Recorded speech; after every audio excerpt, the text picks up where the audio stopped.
What's going on YouTube? Welcome back to the channel. Today I'm going to give you 10 tips to make you a better Warzone player. And no, I don't mean downloading a VPN or aimbot or getting a Cronus Zen. These are 10 tips that are going to make you a better Warzone player by adapting your playstyle to fit your personality. And stick around to tip 10 because this might be the #1 thing that you need to hear. Tip number 1 is knowing your landing spots. I know there's a lot of maps that are in rotation right now, but understanding your playstyle and picking a drop spot that plays well with that is going to make you a better overall player. So if you want to be more aggressive or even just improving your off the rip landing engagements, pick a spots that's either slightly contested or very contested depending on the level of player that you are. Now if you want to play for the win, or maybe you're a new player and want to get acclimated to the game, you're going to want to land somewhere on the outskirts of the map. This is going to allow you to loot up, get money, get your loadout, and then be able to push teams, which gives you the best chances of beating these opponents in these fights. Alright, tip number 2 is all about movement. So here we go. In the gameplay settings of your controller, you want to have automatic tactical sprint turned on. Then you also want to have slide maintain sprint on as well. This is going to make you have more seamless movement than if you had it off. Auto move forward off, single tap to sprint. This is kind of based on personal preference, but I have it on single tap as well. Grounded mantle, you actually want to have that turned on. It's going to make it, again, seamless.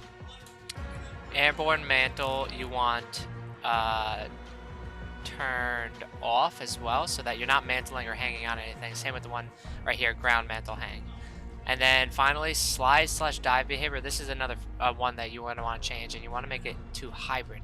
This will allow you to slide when you're not pressing L3, and then to dolphin dive when you're holding L3, which gives you a bit of an advantage on certain movement skills. Tip number 3, you want to optimize your loadout. So let's just hop in. You want to be using the meta guns that you see on TikTok, YouTube, Instagram, Twitter, whatever it may be. You want to be using the meta loadout. So right now, I find that this to be the best class in the game. It's the Ram 7 with these attachments.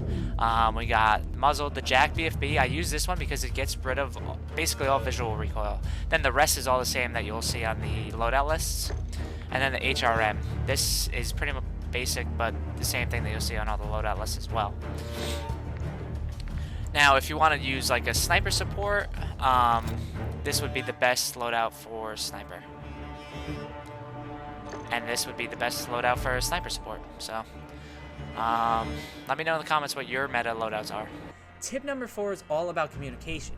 And we're not going to blame your teammates for not having a mic on this one. So, if you have a teammate that doesn't have communication, start using pings maybe, because maybe they can't hear you talking through your mic and they might not understand what you're saying. So if you start using pings, this will help players that don't have a mic hopefully know where you're going, know where enemies are, or know exactly where an enemy is with the live ping for a good 5 to 10 seconds. The #1 thing you should do when you see an enemy is try to live ping them so you know where they are for 5 to 10 seconds to a T.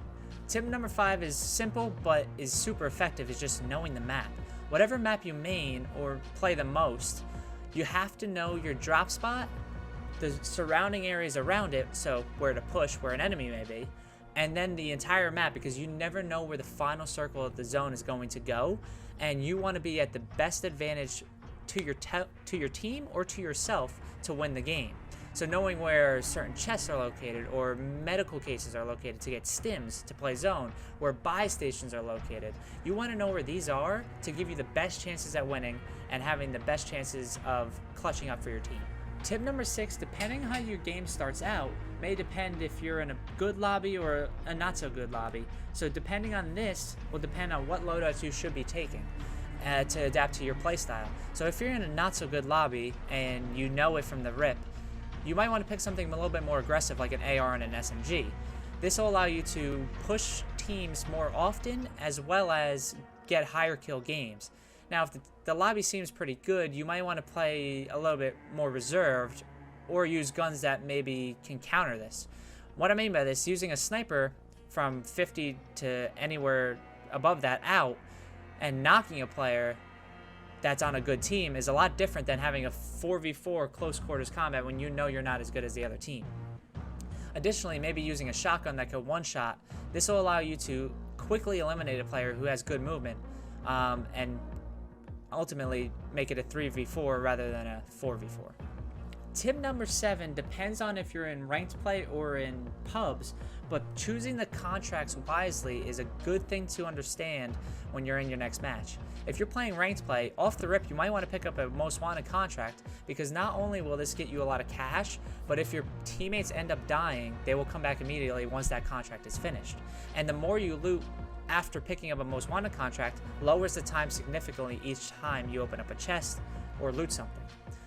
Now, for pubs, you mostly only want to be getting bounties so you know where potentially the closest team is to you. This will help you know where to push or maybe know where to stay away from. Now, tip number 8 is really only for the big map, but can be readapted to the Rebirth and Resurgence maps, is mastering the Gulag. Understanding where a good spot is to be in the Gulag, as well as knowing how to push an enemy when it's a one-on-one, will help you become a better player. And this helps out in Resurgence because if you can win your ones, ultimately that's going to lead you to higher kill games rather than having to be bought back a more number of times. Now, tip number 9 relates back to the loadouts and perks that you're choosing, and it's the tacticals and lethals that you're choosing. Depending on what map you play will depend on what lethals and tacticals you use. But ultimately, you should always be running smoke grenades or stim grenades because this will help you rotate if you are in an open area like the big map, or stims will help you make gas plays. Now, for lethals, depends on what your playstyle is, but throwing knives can instantly thirst an enemy, and then frag grenades are probably the best alternate option since they can one-shot an enemy as well. The final and most important tip is to keep practicing. And I know this might sound simple, but it's something that people need to hear. If you need to get better at your close range combat, that's what you should do. You should hop out into maybe multiplayer and play Shipment, DOS House, whatever the small maps are in rotation, play those to get better at your close range combat. Now, if you want to get better at maybe your mid to long range area, then maybe you should play Plunder if you don't want the challenge of Warzone quite yet. Plunder is a good opportunity to land at a hotspot, immediately respawn with your loadout, and be able to fry people who are in that area. If you need to work on your movement, maybe just testing it out in practice or in the firing range to get better at your movement motions, that'll be a good idea as well. And overall, just be more aggressive when you're trying to get better. This is the only way that's going to make you a better player in Warzone, is to be more aggressive and push more teams, and ultimately this is going to really result in you having more high kill games. And there you have it. These are 10 tips to get you better at Warzone. If you like the content, drop a like and subscribe, and let me know in the comments which tip helped you the most. Thank you.